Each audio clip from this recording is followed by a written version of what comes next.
Well, I recently, in June of 2024, was found to have a small bowel cancer, and it's very rare. So I elected to get treatment for it, and I have developed some side effects from the treatment, but I'm getting to see what patients go through.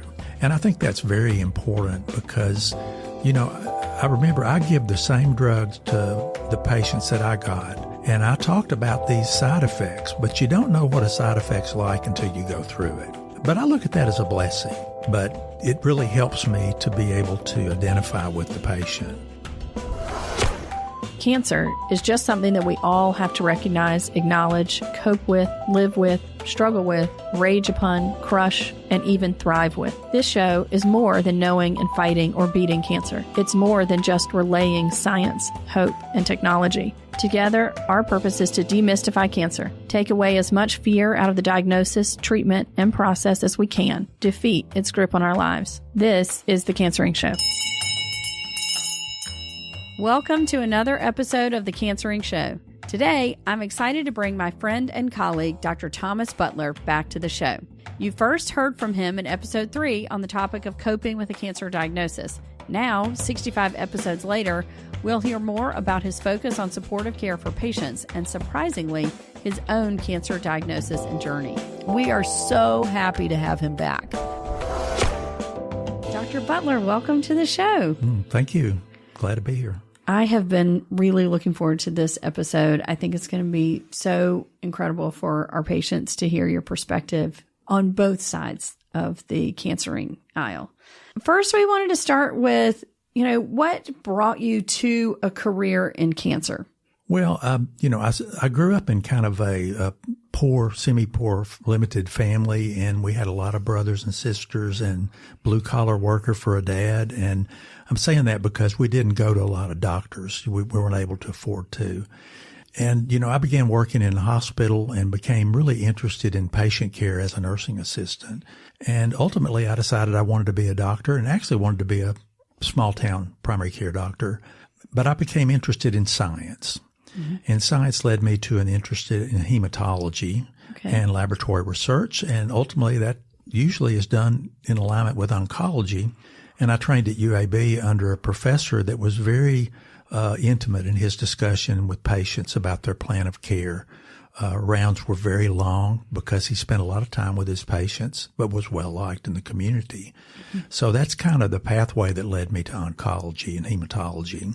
And then you've transitioned over your career into more supportive care. Can you describe to our listeners kind of what that is and why you made that transition? Well, it transitioned because I became very interested in the path that patients go through when they're dealing with cancer. And one of the talks I gave early on in my career was called Emotional Aspects of Having Cancer. Mm-hmm. And it was basically a story that didn't have science with it. It was just told by the patients and what I had accumulated over the years. And I started realizing that a lot of times we in healthcare get so wrapped up in our treatment and, all the things we do to try to help cure cancer that we sometimes don't focus on things that are related to what the patients are actually going through.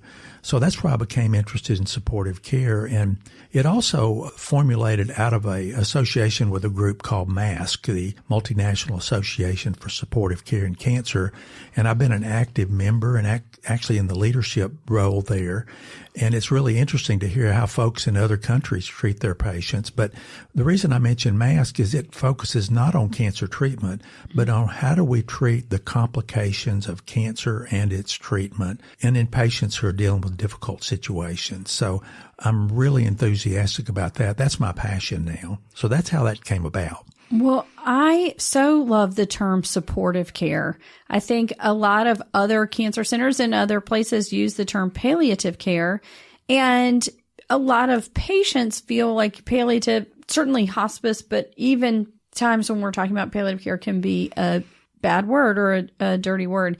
And that it is only given or applies to patients who are at the very end of life. And we have been trying for many years now to have patients accept additional symptomatic relief support, which in other places called palliative care. I love that you call it supportive care because it really helps people to understand that it's throughout the duration of cancer and cancer treatment, throughout the duration of cancering, whether you are in survivorship or in a more palliative setting. And that it can be for patients, at the beginning of treatment as much as at the end. Absolutely. And actually, the supportive care group that I'm a member of, there actually was a paper published by the directors and the president of that, illustrating where palliative care is definitely different than supportive oncology. I am not a board-trained palliative care doctor. I'm a supportive care oncologist. So my expertise is in cancer patients, and that's what we focus on. Right. And all of the symptoms. And I love that you mentioned the emotional symptoms that come with a cancer diagnosis, not just the physical symptoms. Right. That's very important. Can you describe to our listeners kind of some of the things that you see in your office on a daily basis? Well, we see a lot of pain management. So we do see a lot of folks who have pain related to their cancer, but interestingly also related to previous cancer treatments that may have side effects based on the treatment. We deal with a lot of emotional aspects. I think the main thing we deliver to patients is what I tell the patient when I first meet with them. First of all, even if you have an incurable disease, that does not mean life is over. That means life is beginning. And that's what I tell the patients. And we're there. I tell them we're the group that you can lean on. Your doctors that see you in the clinic are trying to cure your cancer. They're trying to make it go away. And that's what they're supposed to concentrate on. We're that extra level of care. And we openly want them to call us and report when things are going on. Mm-hmm. So it's really been encouraging to me to listen how patients cope with their cancer. I learn more from the patients than they learn from me.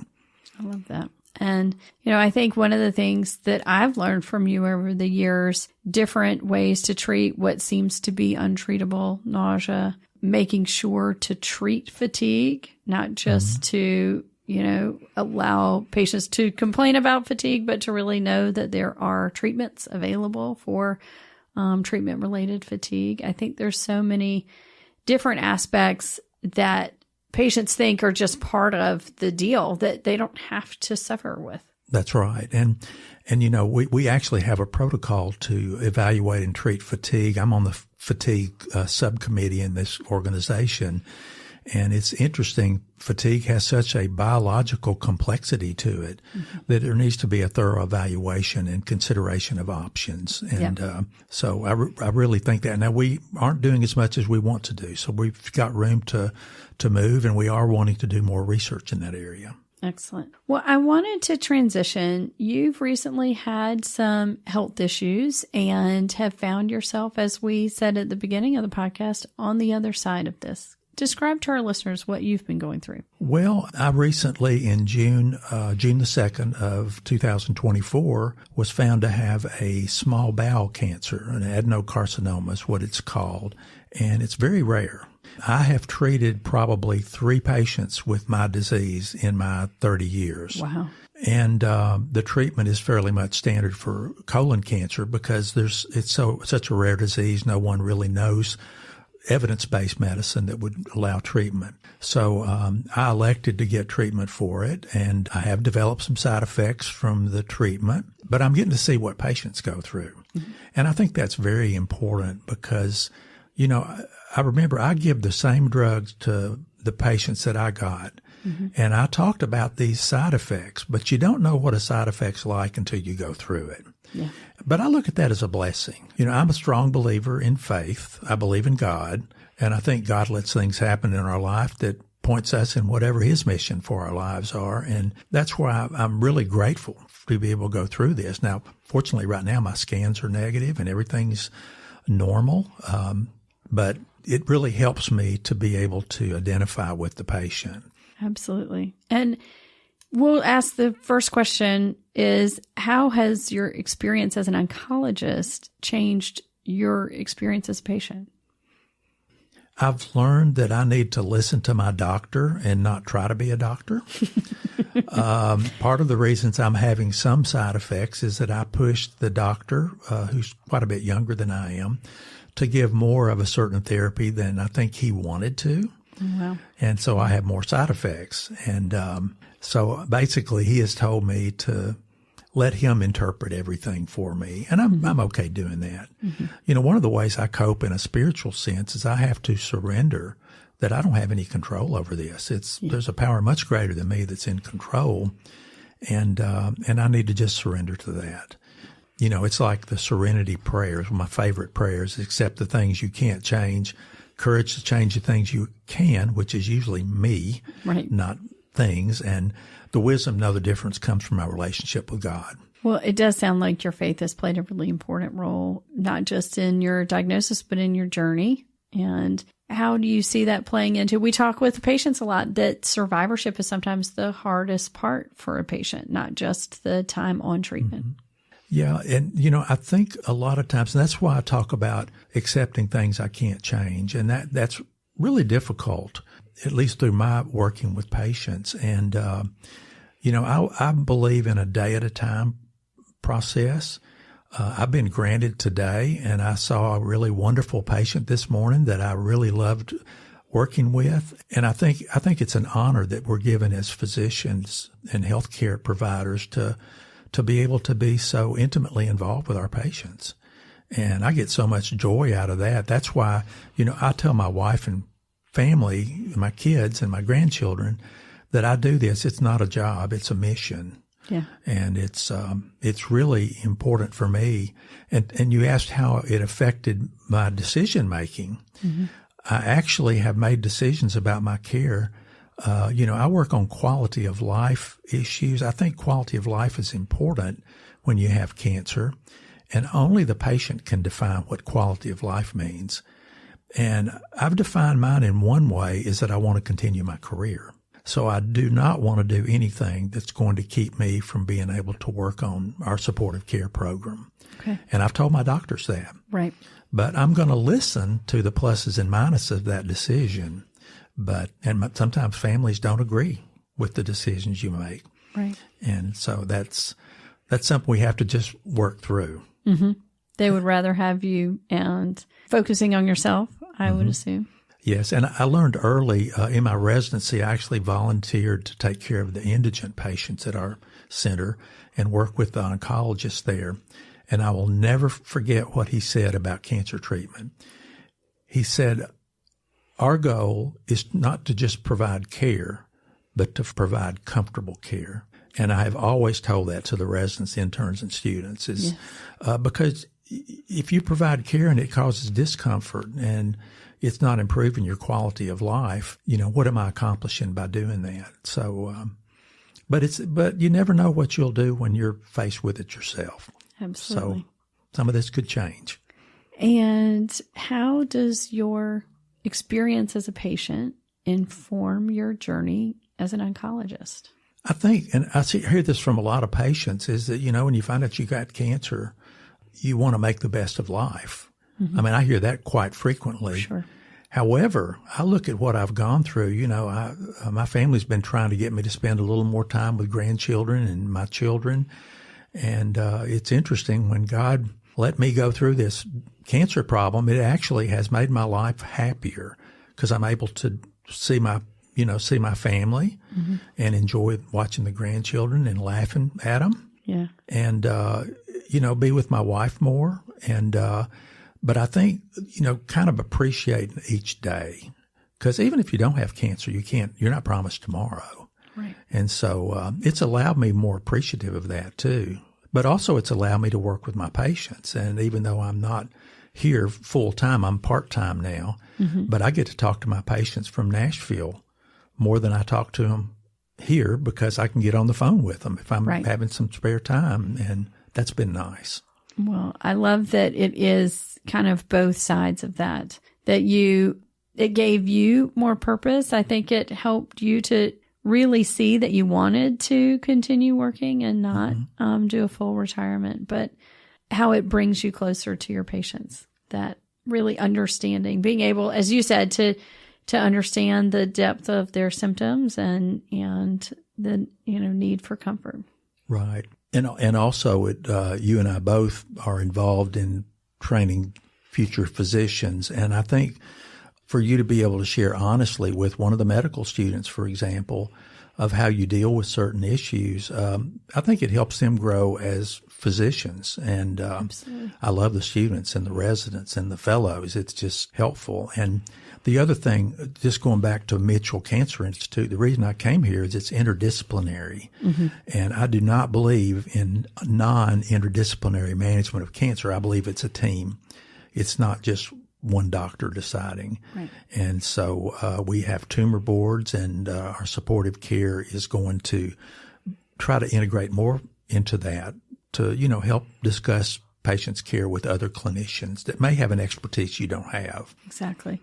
I think that team approach is so helpful. And I appreciate what you said about it's not just, that the patient has this additional team that they can lean on, but that the cancer doctor has that team that they can lean on as well. I think as physicians, we don't take enough time to really acknowledge the emotional burden when a patient or the family puts all of their faith in you or that weight of feeling like the responsibility, I guess, of taking care of them. And as you said, kind of the faith to know that it's not you, but that A, it's a team approach, and B, that ultimately we're not in charge. That's correct. And what's really nice is to see folks that walk into my office and they say, I went to Dr. X and they told me I had 6 months to live. And I say, that's not up to the doctor. They're talking statistically. Right. And I have patients that came in with that statement that are here years later, and we're taking care of them, and they're having a good quality of life. Their pain is controlled if they have that. And I actually celebrate when one of them comes in and says, I went on a cruise with my sister and my brother. Right. And that's the joy I get, is watching folks live life. And I will say also that Mobile is a very spiritual community. It's very rare that I hear someone that can't connect with me through spiritual experiences. And that's so helpful because it gives you opportunities to open up to where they're really coming from. And, one of my favorite prayers is for the prayer of St. Francis of Assisi. And the part that I quote all the time is, it's better to understand than it is to be understood. And I think in the healthcare profession, I would like to see folks think of that more. Because, actually Socrates said it's better to know the person than it is to know the disease. And so that's kind of where we come from in supportive care. I think so. And that idea that we spend so much time treating the disease and not the person. If you really were to give patients some very practical advice, now that you've seen both sides of cancer, what are some of the things that you think they can do to improve their comfort or their experience while they're going through cancer? Well, going back to my experience of trying to be the doctor and not the patient, I would say the first and foremost is find a cancer doctor that you trust, that you can develop trust and a relationship with. I strongly recommend, for me, the first and foremost is to have a spiritual belief where you can accept that you're not going to be in control of things that are out of your control, but you can develop trust in, something greater than yourself. And I'm not trying to be ultimately religious, but I'm religious myself. But sometimes it's the care team. And I will say, that would be the first and foremost thing. And to be honest with your doctor, I think that is vitally important.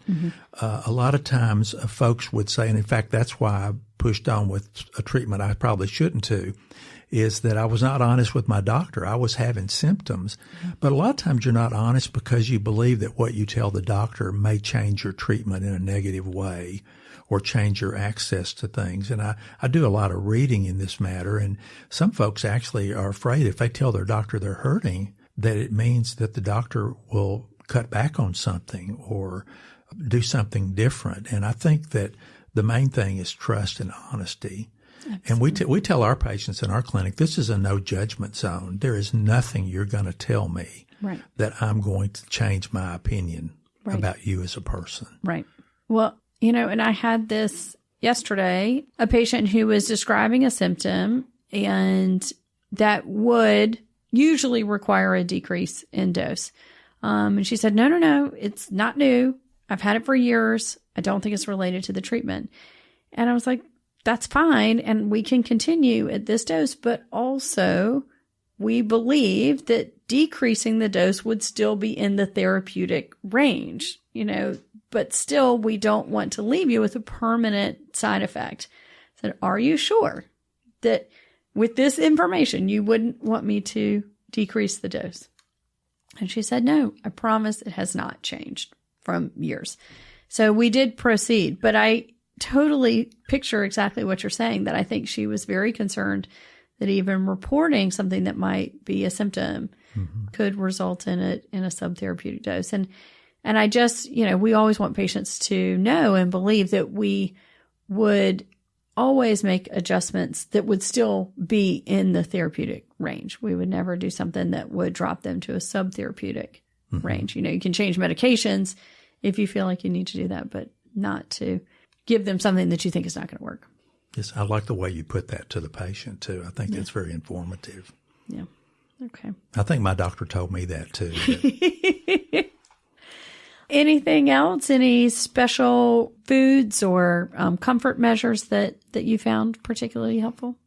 Well, I think exercise is important, and I'm actually getting back to the point where I'm starting to do that.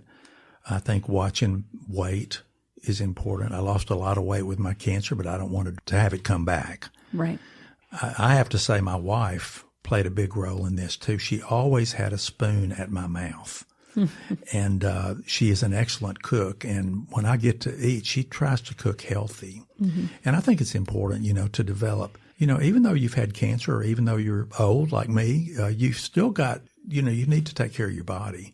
And I think that's important. I think doing stuff like going on trips if you want to go with your family, doing things that are pleasant. And I pray daily. I think that's helpful, is I have to get connected with God before I walk out the door. Well, and for people who even aren't of a Christian or religious background, some form of spirituality, whether that is yoga, meditation, journaling, gratitude journaling, etc. I think we've talked about that a lot on the podcast, just connecting with your inner spirituality. And actually, they proposed that to me too. And my daughter, who teaches yoga, told me, Dad, you're not going to be able to do yoga because you wouldn't be able to get up off the mat. So I'm actually going to join the yoga program at MCI. Good, yes. But it's chair yoga. It is chair yoga, and it gives me another idea for a podcast. But we do so appreciate having it in the building. So we always tell patients, if you don't know where to start here. Yes. Dr. Butler, I can't thank you enough for coming into the studio, for being so honest and open about your experience as a patient and ultimately your experience as an oncologist. You are an absolute treasure. Well, it's been my pleasure, and thank you for having me. I am always so inspired by Dr. Butler's wisdom, humor, and resilience. I love how he connects with each of his patients and how he opens up about his own personal insights from his cancering journey. I hope this show was as uplifting for you as it truly was for me. So until next time, keep cancering and take care of yourselves. Thanks again for listening. And don't forget to submit your questions at www.cancering.com. We're here for all of those questions and we'll get you the answers. This show is brought to you by the University of South Alabama Mitchell Cancer Institute. MCI is a cutting-edge cancer research and patient center built to fight cancer smarter in Mobile and Baldwin County, Alabama. Our researchers and clinicians focus daily on the struggle against cancer, serving a potential catchment population of more than 4.1 million people, with a singular focus of advancing cancer diagnosis, treatment, and prevention throughout the Gulf Coast and beyond with science, technology, and hope. Want to know more about the Mitchell Cancer Institute? Visit us at usamci.com or search for us on Facebook, Twitter, and Instagram. Mitchell Cancer Institute is a member of USA Health. To learn more about all of our hospitals, clinics, and services, visit usahealthsystem.com.